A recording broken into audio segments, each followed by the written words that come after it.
Alright, another anti-Kant video. Yeah, I probably should just let it go, because it's just so stupid.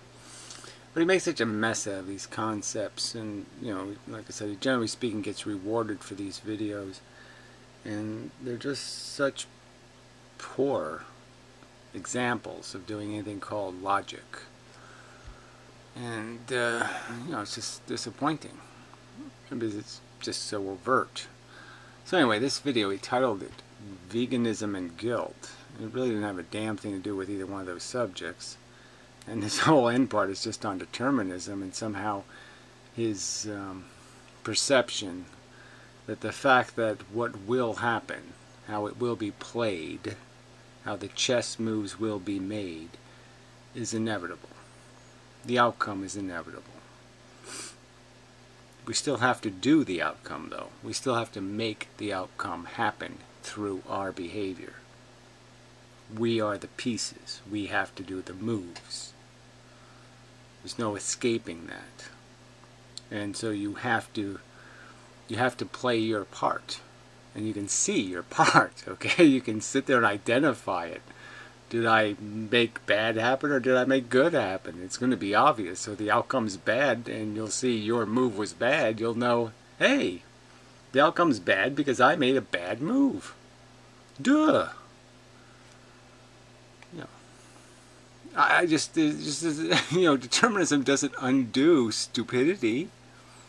Doesn't undo mistakes or accidents or deliberate, willful, malicious violence. It doesn't undo any of this as facts, and that you actually have to commit the act.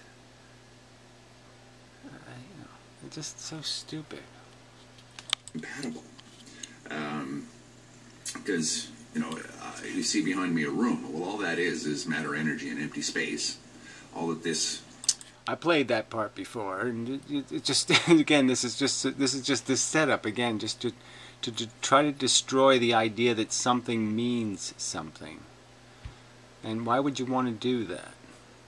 Unless your purpose is because you don't want to deal with the fact of what it means. It means you're accountable. There's, you know, clearly you want to make some bad moves in your self-interest, and you want to pretend they're not bad moves. It's to your interest. You can eat 3. So it's your interest to make 2 + 2 = 3, because it's like cheese.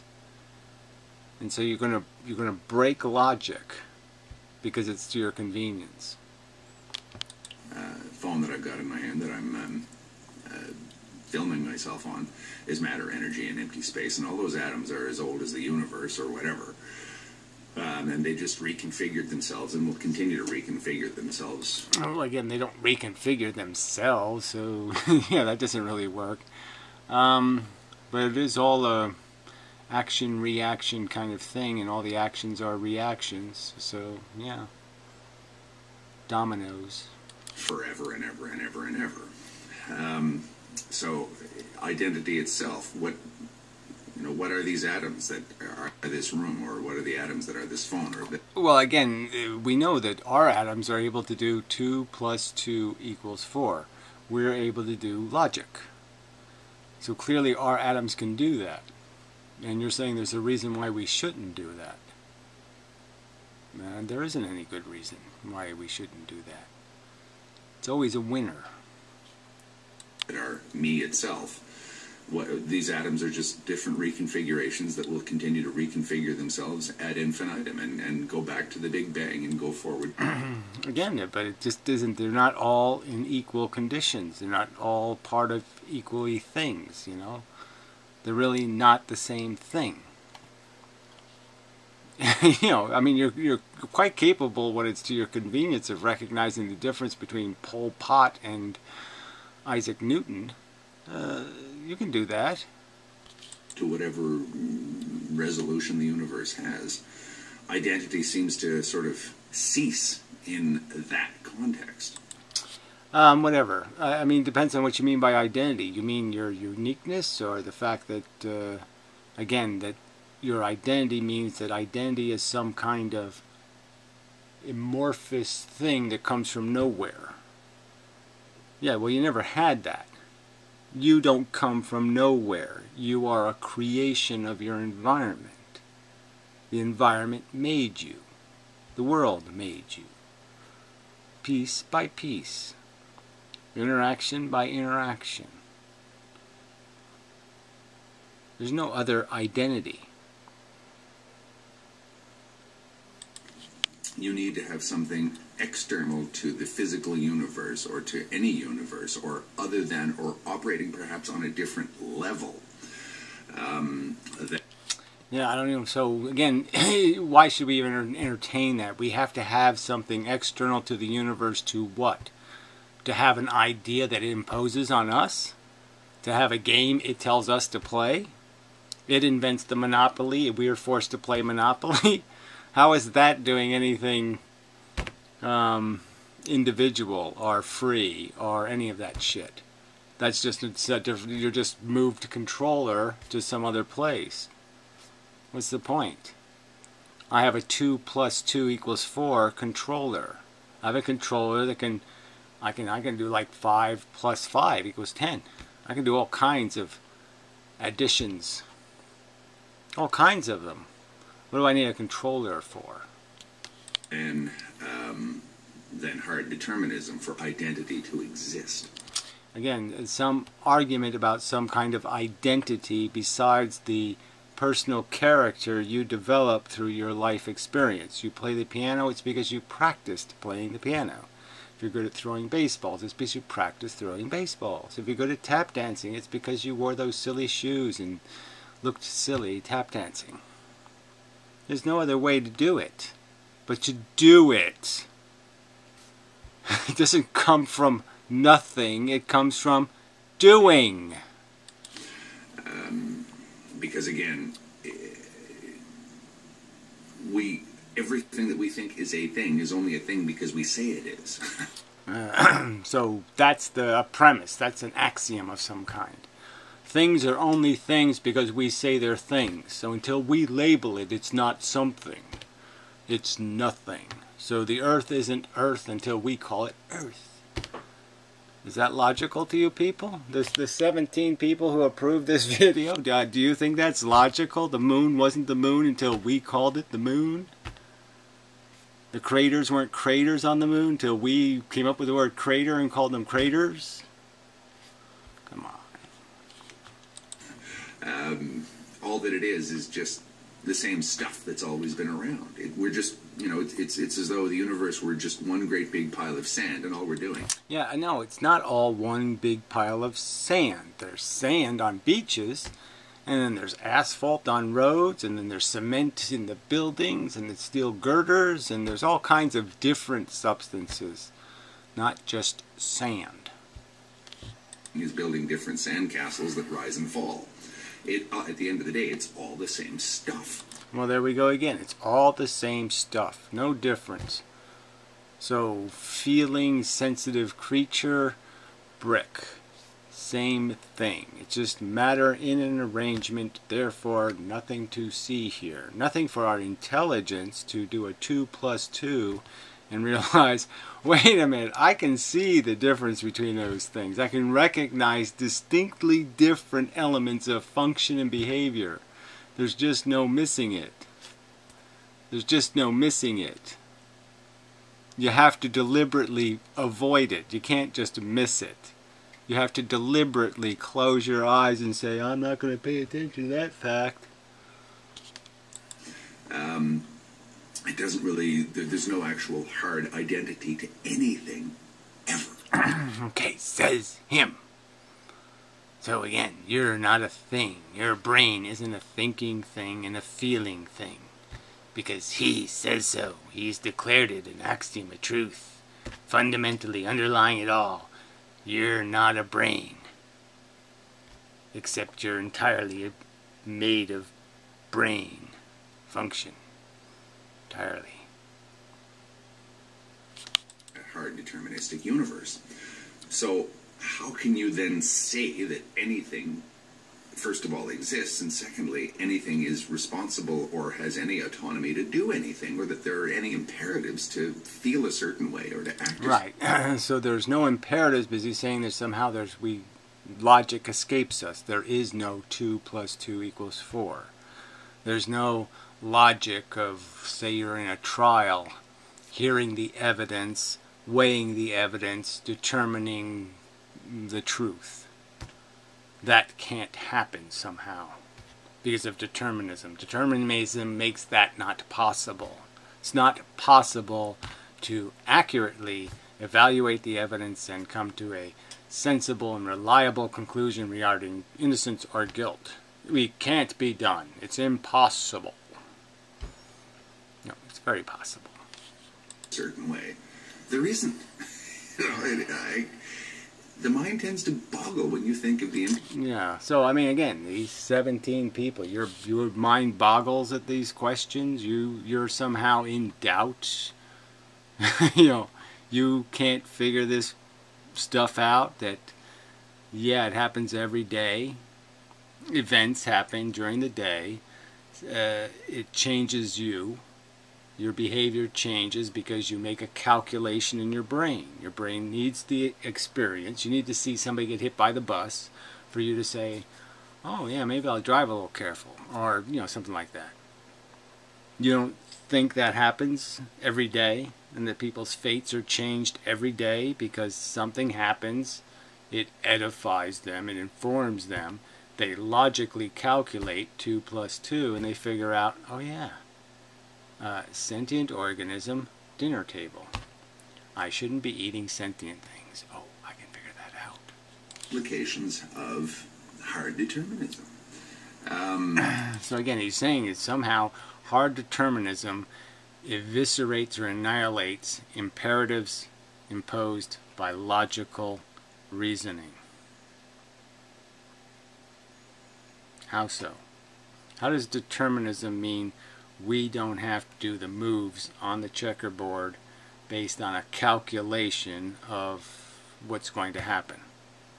That there's some other way to play the chess. Yes, the outcome of how we're going to play is inevitable. But we know that if OJ goes free, he's not going to go free because the evidence isn't there. He's going to go free because the jury has an agenda. The members of the jury have agendas. That's why.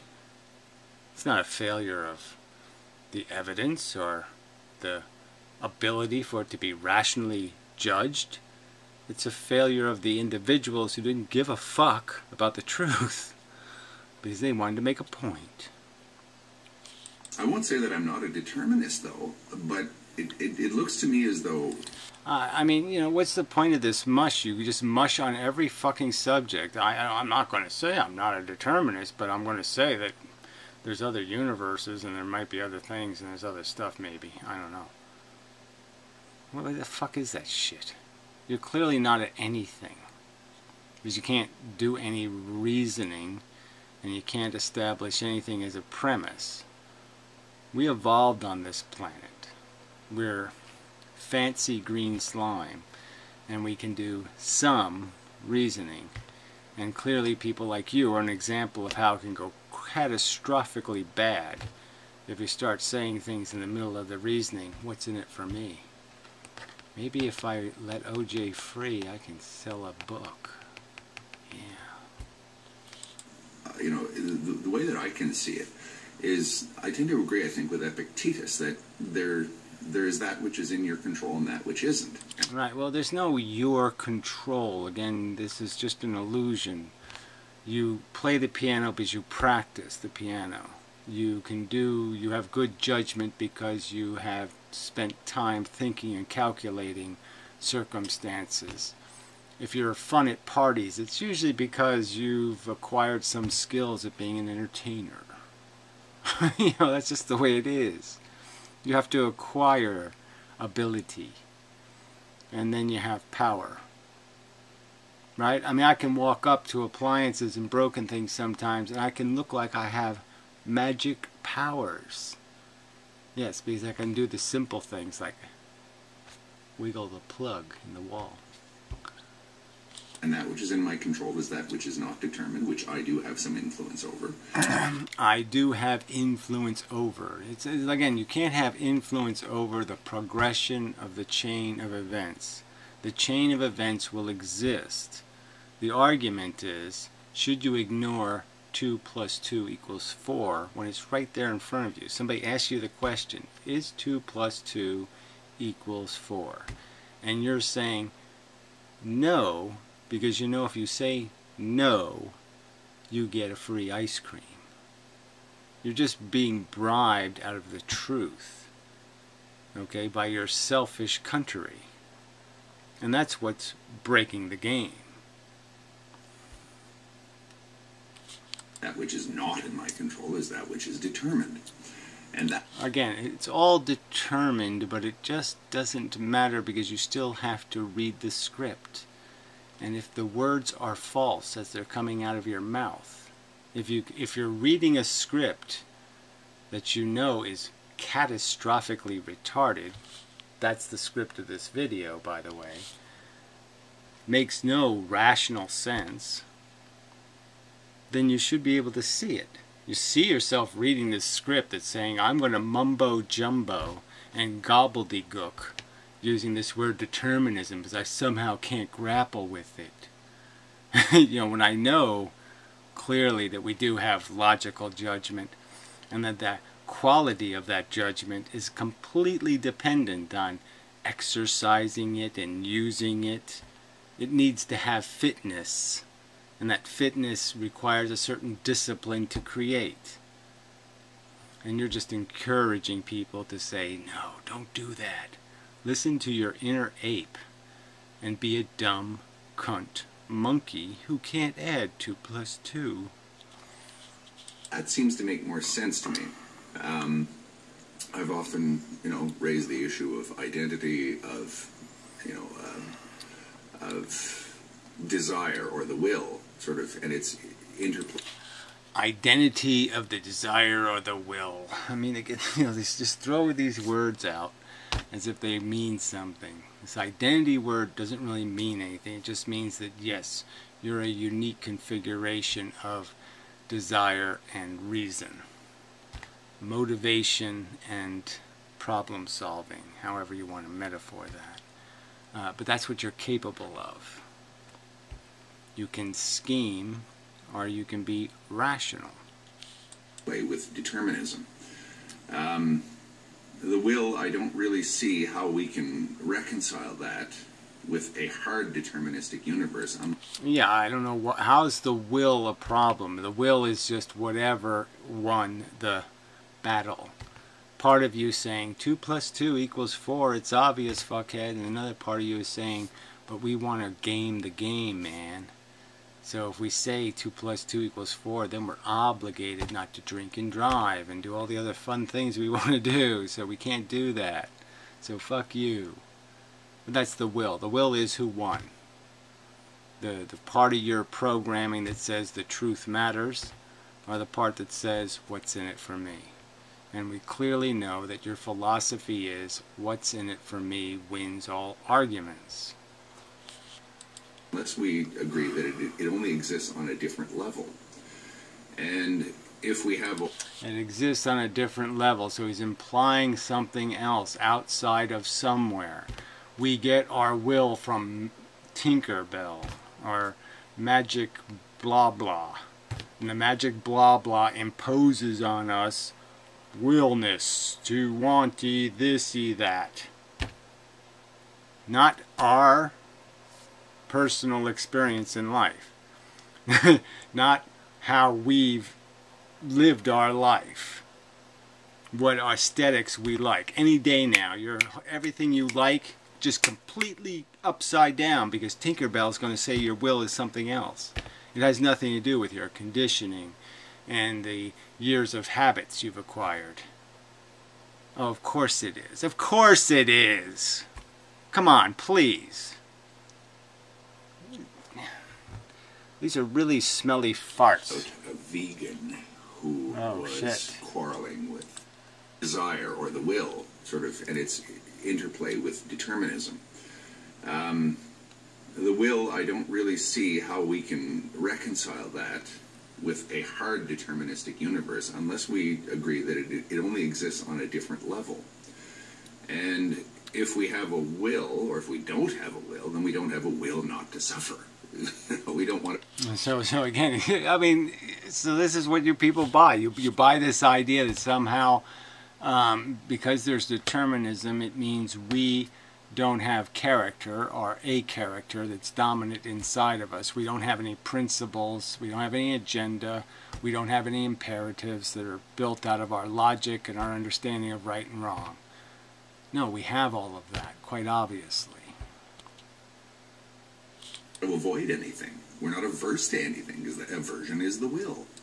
So again, it's just, is this your life experience? Is this how you recognize your life? That you think, oh, I'll just pretend I don't have the capacity to be horribly tortured? Of course I do. Yeah. Because I will it not to happen? Because I deliberately do something to be careful not to step on a rusty nail? I've broken determinism? Because I've logically deduced I wouldn't like that to happen, and therefore I'll be cautious that somehow I've broken determinism? I don't think so. So the universe simply is, if in a hard deterministic universe, and if there's no will, then there's no suffering. If there's no... So again, another way to negate the existence of suffering somehow. Why? Well, for what purpose? Oh, that's right, to make an excuse for him to say, what's in it for me? And pretend there's no victims. Ah, obviously. Suffering, there's no nothing. Like, there's no imperative to do anything. Again, so no imperative to do anything. So you believe that's how the universe works. You believe that there's no stakes here at all.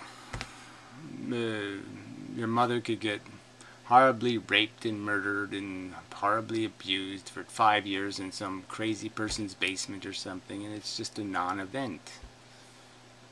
Not important. Not interesting at all. It's a tree falling in the forest.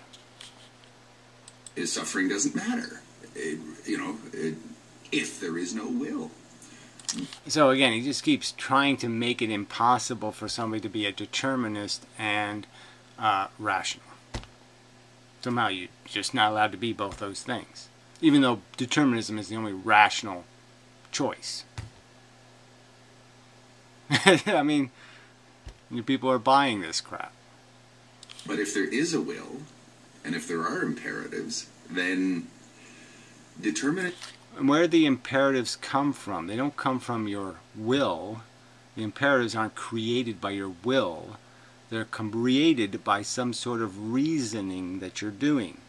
And the only thing being argued in all of these videos is what reasoning should have should matter in the calculation. What's in it for me are first do no harm. Which is the more important statement? First do no harm are what's in it for me. And the simple argument being made is the first try to do no harm. That's much more important than the what's in it for me. The what's in it for me isn't important till you first considered the what's the harm implications. And once you've decided, or once you can reasonably believe, fairly believe, that you've calculated the risk, yes, then you can buckle your seatbelt and turn on the key and drive. Once you know you're sober. Isn't what we may think it is. It's a really interesting sort of dilemma. I bet it won't be much of a dilemma for your kid. So I don't think he's going to have too much. He's not going to have a hard time figuring out that determinism doesn't end the concept of asshole. It doesn't make assholes not assholes. It doesn't make stupid not stupid. It doesn't make accident not accident. All of those things still exist. And I mentioned the idea of it being Bateson's double bind, this idea that, you know, we have no control over anything, but we have no control. Again, we don't get to decide. 2 plus 2 equals 4.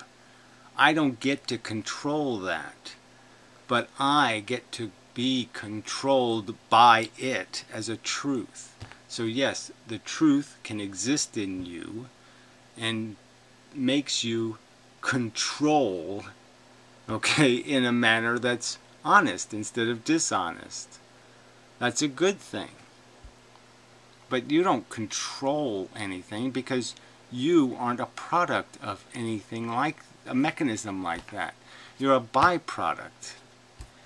Byproducts don't get to control. we still want things. I mean, let me say that again. Byproducts don't get to control. They just don't. Or we are averse to things. Now think about that.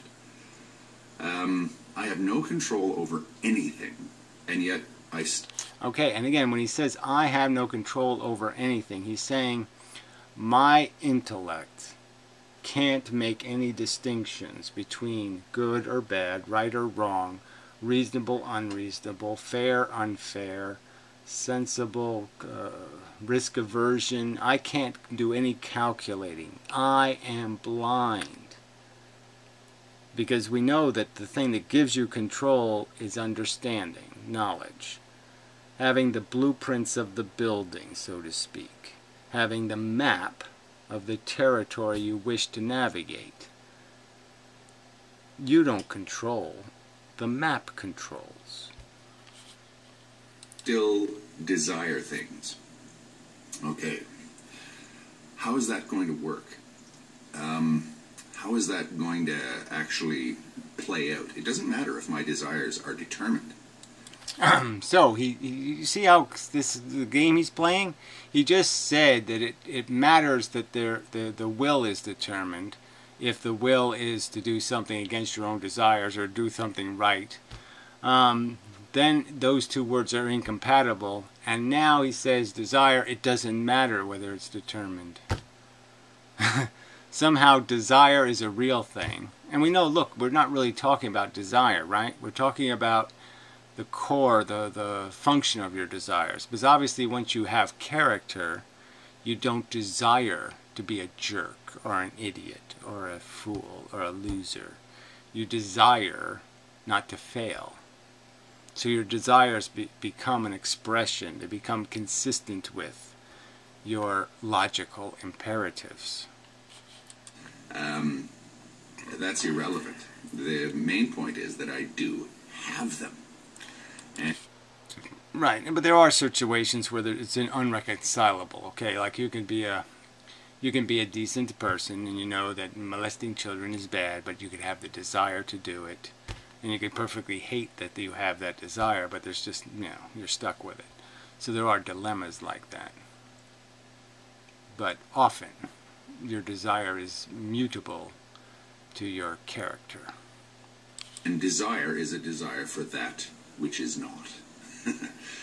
You don't desire stuff you've already got, or unless, of course, you desire to keep it, but then that's kind of a negative desire where you... Well, I don't know how it's exactly negative. I really don't. Seems like a perfectly positive desire not to, if you're 6 feet tall, to say I'd rather not be 5 feet tall. Desire to not have it taken from you. It's like your hair taken from you. Yeah. It's a positive desire that you wish it not to be taken. not being taken from me right now because I have it, but, that kind of thing. It all has to do with desire. And... whatever. Again, so suffering is irrelevant. We destroyed that, broke it, because that can't be compatible with determinism, and now somehow desire is. And it's all about desire. Sorry, no sale. Desire and determinism are a fascinating two things to sort of play against each other. Again, you can say that you can't desire what you desire, fine, but desire still requires an abstraction. whatever, your whole life is an abstraction. So, and much of the abstraction is your calculations. I mean, somebody can say apple to me. I mean, apple isn't one apple, it's all kinds of apples. All the apples I know personally, and then all the apples I know scientifically. And the fact that there's some arsenic in the seeds, and different little things I could know about appling. Yes, it's all an abstraction. And your desires live in the same kind of context. What kind of context? What kind of contextual knowledge do you have about their formation and function and origin and legitimacy, practicality in the world that exists? Can that desire be satisfied in the context of this reality? And then you might realize it can't realistically, and that you have to find some way to, pour cold water on that penis. Requires something to desire something else. It's not simply a reaction to something.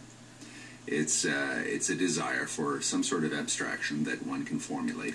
Yeah, whatever. It's not a reaction to something. So again, he's saying somehow it's broken out of determinism. It's free. No, sorry. That's not where your desires come from. And impose onto the world, onto reality. Something is projecting onto a universe that may be determined. Whatever, that is determined. And again, the projection is, we understand them. We can see it in the biological organism. We know this ego thing happens, this hierarchy thing happens. We know of the basic functions, consumption, reproduction. Those desires are kind of obvious. And then there's the hierarchy that is necessary, the internal competition, the alpha competition that creates most of the motivations for most people's desires, this keeping up with the Joneses bullshit, the games people play. I'm not sure that we can say that this operates outside of the determined universe, but it may operate on a different level. Whatever that means, a different level in the universe, but not in the universe. I mean, it's just, I don't know. Whatever, you want to play a game like that, fine. You want to explain to me how that fits somewhere in the history of evolution of life on Earth? From a single cell with very simple functions to more complex cellular organisms with a little bit more complex function, but still pretty fucking simple. You really want to explain to me somewhere where this other universe was necessary? Fuck. It's a fascinating thing, and as I say, I brought up Bateson's double bind to sort of say, look at the insanity of this sort of... Right, so again, mysticize subjects that aren't mystical. So, like the physicists have done to physics, just create a bunch of fake things and a bunch of fake dimensions and fake places, that everything's fakely controlled by all this fake bullshit. It's horrible. It's not reasonable to believe this crap. Nuclear or unstoppable force meets the immovable object type dynamic that we have in determinism versus desire. Yeah, and there's no such thing in reality. No such thing as immovable force, no such thing as unstoppable force, immovable object or unstoppable force. Neither one of those things exist in reality. So it's not a real paradox, it's a fake one. Everything is determined, yet we desire things, or we are averse to things. Yes. We're biological organisms living out our part of evolution. We're a little piece of it. And we're doing some moves on the board. And you can do the moves based on your best judgment, or you can do the moves just saying, what's in it for me? Again, the simple argument is, what's in it for me is not good judgment. That's bad judgment. We can't stop that which is going to happen, but we don't want it to happen anyway. Quite obviously, every day we can stop something we don't want to happen. It hasn't happened yet. We can see it happening. We can take measures to prevent it from happening. It's just a fact. Now, the fact that we're going to take those measures is part of the determinism. But the simple truth is, if we didn't take those measures, if we didn't put the fire extinguisher on the wall, we couldn't put the fire out with it. So clearly, the thoughts that preceded the action of putting a fire extinguisher on the wall, those thoughts and actions are what made the future. The future is made out of those thoughts and actions. They can't be negated.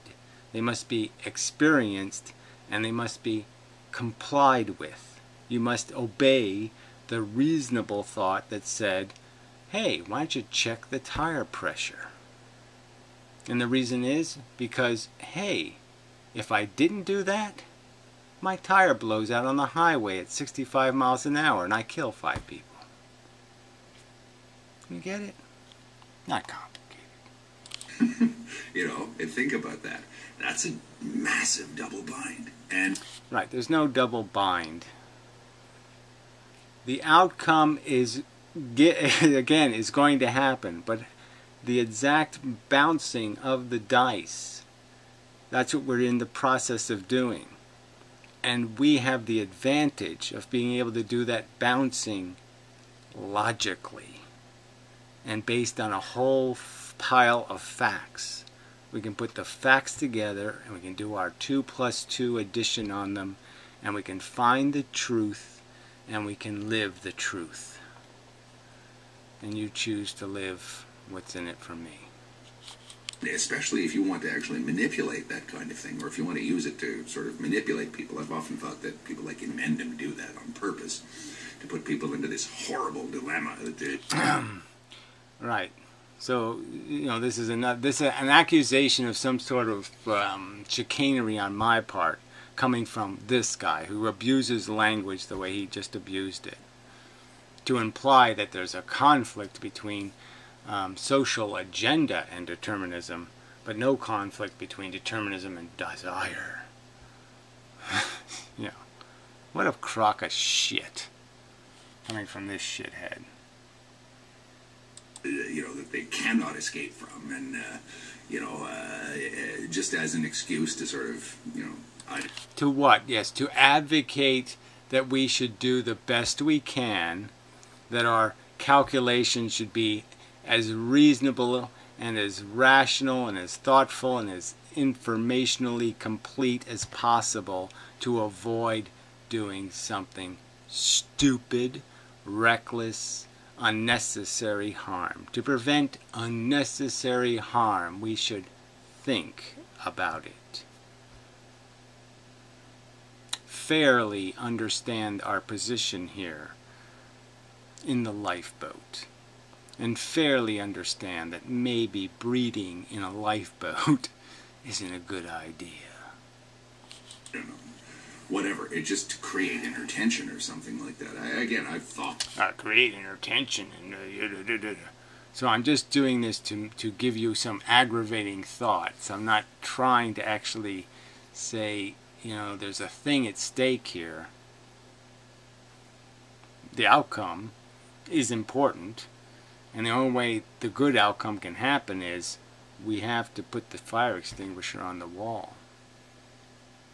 We have to do the right thing. Otherwise, yeah, it's inevitable that we did the wrong thing, and we suck. So if we don't want to suck, we have to do rational thinking, and we have to be cautious and careful, and we have to realize that what's in it for me is a dumb man's philosophy. But I'm not going to get into that. But it's a fascinating thing, this business of positing the view that we do have desires, but negating our ability to do anything about them. That's what you're doing. I'm saying there's plenty you can do about your desires. You can just sit in the corner for a little bit and think about it. And often you'll figure out, oh yeah, if I take that chick out, it's going to cost me $25 for the movie, and then it's $50 for dinner and the drinks, And then she's just going to say something like, "You talk too much," or something. Bitch. Yeah, maybe I'll watch a movie instead. Yeah, see? Really easy. Even though we do have the obligation to do something about them, i.e., say, to prevent suffering or whatever, say the vegans again, eh? It does. The vegans again, eh? Those assholes being considerate of feelings of the victims. What fuckers? I mean, you know, these 17 people should be embarrassed. You should be embarrassed to sit there and thumb up this rubbish. I mean, this is rubbish. It's just really sticky, stinky, you know, like that tarry kind of, really gunky kind of garbage. Ew. Let's get back to denunciation. If you're a determinist, how are you going to denounce somebody for what they just did when what they did was determined? Well, again, the argument is whether it's determined or not, the definition of asshole is still asshole. You can still draw a picture of asshole. And it's going to look something like this. Pretty much. And it's going to be saying stupid things like, "What's in for me? I like cheese." Cheese is yummy. I don't want to hear about any of this stuff about risk aversion and drawing straws and being unfair, not getting consent. I don't need nobody's consent to do whatever the fuck I want. Yeah. Pathetic. It makes no sense. No, you make no sense. Yeah, I'm sorry. I can't make any sense out of it. It's an honest statement. I can't make any sense out of this. The only way I can make this make sense is to say you're just a maliciously selfish fucker. But again, how could you reconcile the two? That's a fascinating thing, and I'm not talking about any ridiculous ideas of compatibilism coming out of the Vatican or anything like that. I'm thinking more along the lines of Epictetus.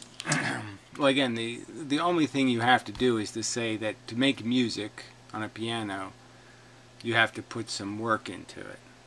And if you want to make music out of your brain and your agenda, your initiative in the world, yeah, it's going to take some work. You're going to have to work at it. Because the answer isn't going to be obvious or simple. And it's certainly not going to be, what does my penis say? Yeah. You're not going to reach your maximum potential that way. There is that which is in your control and that which isn't. Again, you're controlled.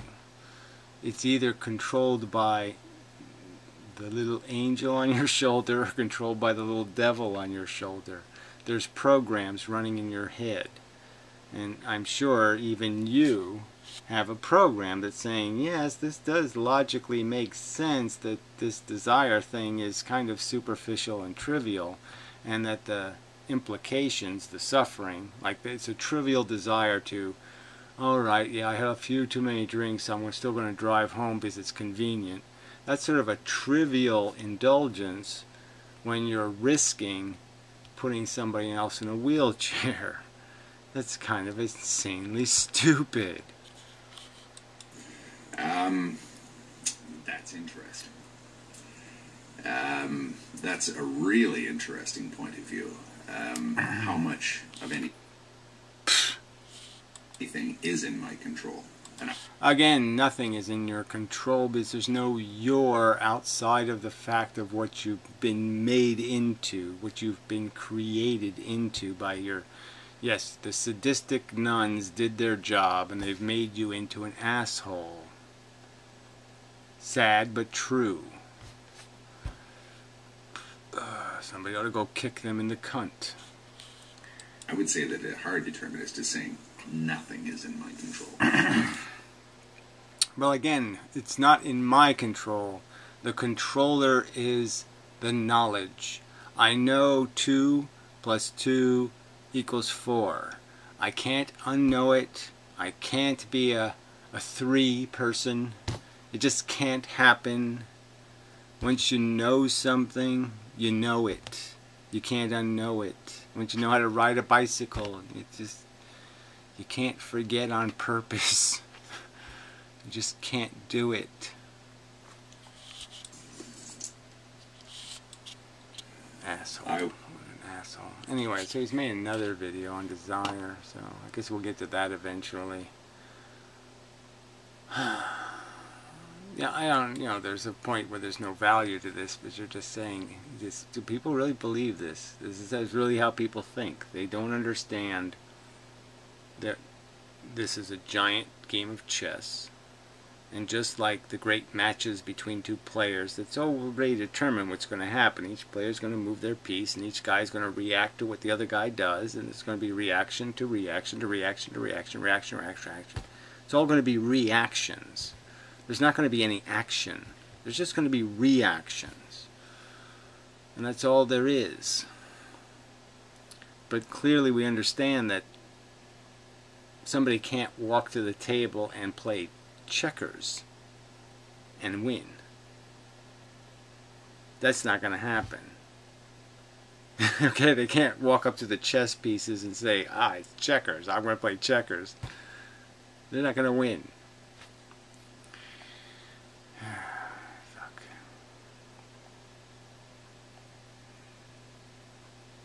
Fuck. So anyway, I guess that's enough for now. I'll be back later, probably. Yeah, it looks like Anti-Bullshit Man made some kind of video. He's gotten so convoluted and distant from any kind of normal language that there's just almost no point. Multi-syllabic words and such. Anyway, until next time.